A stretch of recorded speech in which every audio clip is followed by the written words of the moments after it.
তোমরা যারা ক্যালকাটা ইউনিভার্সিটির আন্ডারে প্রথম সেমিস্টারের ছাত্রছাত্রী আছো এবং তোমাদের রাষ্ট্রবিজ্ঞান সাবজেক্টটা মাইনর সাবজেক্ট হিসাবে আছে, তোমাদের জন্য আজকের ক্লাসটা খুবই গুরুত্বপূর্ণ। আজকের ক্লাসে তোমাদের 100% কমনযোগ্য সাজেশান এবং একটি মডেল প্রশ্নপত্র নিয়ে আলোচনা করব। তবে তার আগে একটু কোয়েশ্চেন প্যাটার্নটা তোমাদের বলে দিই। তোমাদের আমি বিগত 2 বছরের প্রশ্ন আজকে ক্লাসের শেষে আমি দেখাবো, অর্থাৎ তোমাদের আমি 2024 এবং 2023 এই 2 বছর যে পরীক্ষা হয়েছে আগে, এই 2 বছরের প্রশ্নপত্র তোমাদের আমি দেখাবো। সেখানে তোমরা লক্ষ্য করবে যে 15 নম্বরের প্রশ্ন 4টে অ্যান্সার করতে হচ্ছে এবং 5 নম্বরের প্রশ্ন 3টে অ্যান্সার করতে হচ্ছে। তবে এখন কোয়েশ্চেন প্যাটার্ন পরিবর্তন হয়েছে, অর্থাৎ উঁচুর দিকের যে সেমিস্টার আছে, অর্থাৎ 3rd semester, 5th semester, 4th semester, সেখানে দেখা যাচ্ছে পলিটিক্যাল সায়েন্সে যারা তোমরা অনার্স কোর্সের স্টুডেন্ট আছো এবং এই মাইনর পলিটিক্যাল সায়েন্স সাবজেক্ট আছে, তোমাদের কোয়েশ্চেন প্যাটার্ন রাখা হচ্ছে 10 নম্বরের প্রশ্ন হচ্ছে 2টো, 20 নম্বরের প্রশ্ন হচ্ছে 2টো এবং 5 নম্বরের প্রশ্ন হচ্ছে 3টে। আশা করি এই কোয়েশ্চেন প্যাটার্নেই তোমাদের এবারে পরীক্ষা হবে। যাই হোক, অত চিন্তার কারণ নেই। তোমরা 15 নম্বর জন্য যে প্রশ্নগুলো করছো 10 বা 20-র জন্য এলেই একই প্রশ্ন তোমাদের করতে হবে। আশা করি বিষয়টা বোঝাতে পারলাম। এবারে সম্পূর্ণ সাজেশনটা তোমরা দেখো এবং তোমরা যারা ইংলিশ ভার্সনের স্টুডেন্ট আছো তোমরাও দেখো, কারণ প্রতিটা প্রশ্ন বাংলায় লেখা আছে, তার সঙ্গে সঙ্গে ইংলিশে। আর তোমরা 2023 সালের প্রশ্নপত্রকে সবথেকে গুরুত্ব দিয়ে দেখবে। তোমাদের জন্য 2023 সালের প্রশ্ন সবথেকে গুরুত্বপূর্ণ। প্রথম প্রশ্ন কি আছে দেখো, ক্ষমতা কাকে বলে, ক্ষমতার উপাদানগুলি উল্লেখ করো, কর্তৃত্ব ক্ষমতার মধ্যে সম্পর্ক লেখো। পরের প্রশ্ন, আইন ও সাম্যের সম্পর্ক আলোচনা করো।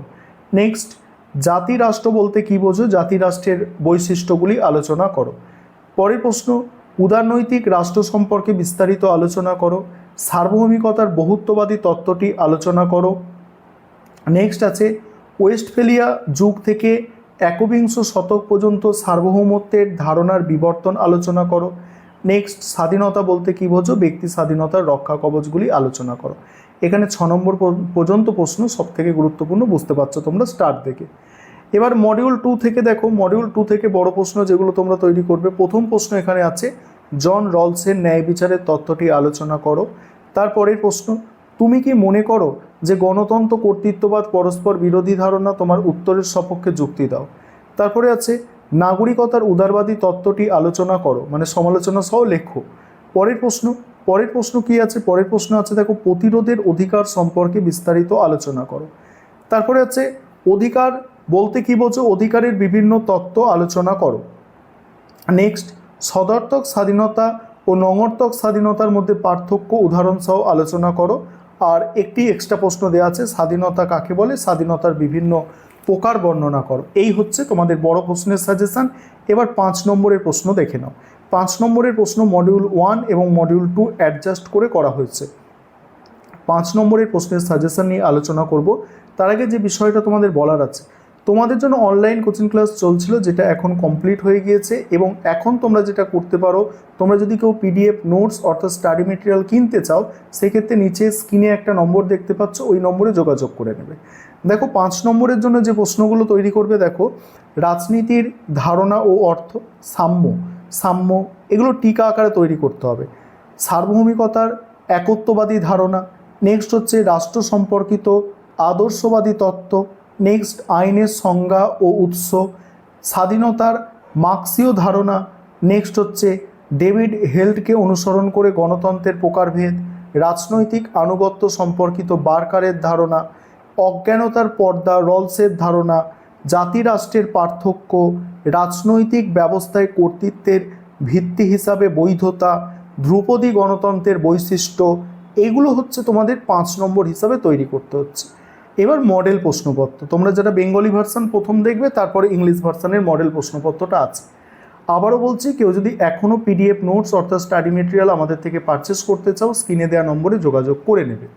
দেখো এখানে প্রথমেই 5 নম্বরের প্রশ্ন, রাজনীতির সাধারণ মানে রাজনীতির অর্থ ও ধারণা, সার্বভৌমিকতার একত্ববাদী ধারণা, অজ্ঞানতার পর্দা রলসের ধারণা, প্রতিরোধের অধিকার, এগুলো 5 নম্বরে সাজেস্ট করা হয়েছে।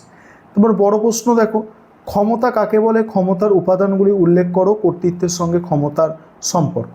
তারপরে আইন ও সাম্যের মধ্যে সম্পর্ক, সার্বভৌমিকতার বহুত্ববাদী তত্ত্বটি আলোচনা করো। মডিউল 2 থেকে আছে দেখো, রলসের ন্যায় বিচারের তত্ত্ব। তুমি কি মনে করো গণতন্ত্র কর্তৃত্ববাদ পরস্পর বিরোধী ধারণা? তোমার উত্তরের সপক্ষে যুক্তি দাও।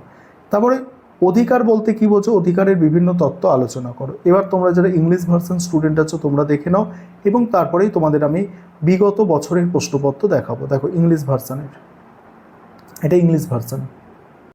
এবারে বিগত বছরের প্রশ্নপত্র দেখো, 75 মার্কসের পরীক্ষা হয়েছিল। এখানে 5 নম্বরের প্রশ্ন 3টে দেওয়া হয়েছিল এবং 15 নম্বরের প্রশ্ন প্রতিটা মডিউল থেকে মানে 3টে করে দেওয়া হয়েছিল, 2টো করে অ্যান্সার লিখতে বলা হয়েছিল। তবে এখানে আমার মনে হচ্ছে এবারে পরিবর্তন হবে, 5 নম্বরের প্রশ্ন তোমাদের 3টে দেওয়া হতে পারে এবং 10 নম্বরের প্রশ্ন 2টো এবং 20 নম্বরের প্রশ্ন 2টো দেওয়া হতে পারে। যাই হোক, তোমরা এগুলো নিয়ে এত চিন্তা ভাবনা করবে না, তোমাদের যা সাজেশন আমি দিয়েছি সেগুলো ফলো করে এখন পড়তে থাকো পরীক্ষার সময়। দেখো এটা 24 সালের প্রশ্ন। এখানে যে প্রশ্নগুলো আছে এই প্রশ্নগুলো তোমরা স্কিপ করে যাবে, কারণ এই প্রশ্নগুলো তোমাদের দেখে রাখা এই জন্যই দরকার যে এখান থেকে তোমাদের আর প্রশ্ন আসবে না। ঠিক আছে, সার্বভৌমিকতার একত্ববাদী ধারণা এসে গিয়েছিল, এটা বড় প্রশ্ন আসবে না। রাষ্ট্র সম্পর্কে আদর্শবাদ এসে গিয়েছিল, বড় প্রশ্ন আসবে না।